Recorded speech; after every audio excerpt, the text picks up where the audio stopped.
Olá pessoal, hoje vamos fazer o hambúrguer, que é um sucesso aqui em casa. Começamos primeiro por limpar o camado, remexendo o carvão do último cozinhado. Vamos usar uma pinha para acender mais rapidamente o carvão e acendemos a pinha.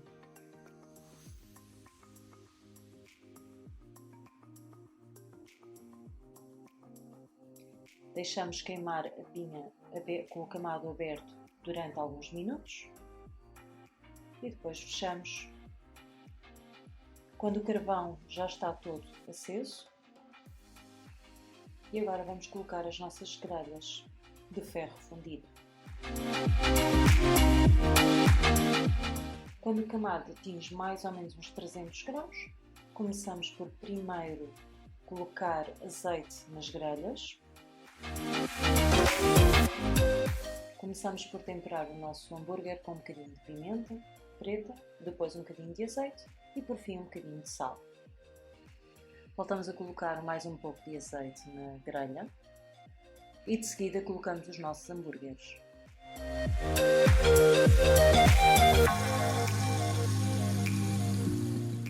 Quando o hambúrguer já está cozinhado de um lado, colocamos cebola do outro lado e viramos o hambúrguer para cozinhar mais um pouco juntamente com a cebola. Estamos a verificar se o hambúrguer já está cozinhado. Por enquanto ainda não está, então começamos por aquecer o nosso pão e cozinhar o nosso bacon. Quando o hambúrguer já está cozinhado, viramos novamente para ter a cebola por cima, colocamos um pouco de queijo para derreter e colocamos também o bacon e de seguida tapamos com uma saladeira. Como não temos nenhum sino para tapar os hambúrgueres, improvisamos com uma saladeira.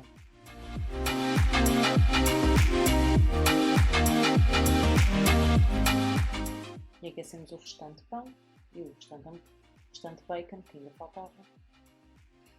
Agora vamos começar a montar o nosso hambúrguer. Colocamos primeiro um pouco de mostarda no pão, depois colocamos o hambúrguer por cima e por fim colocamos um bocadinho de picles. Nós gostamos muito daqueles picles cornichons.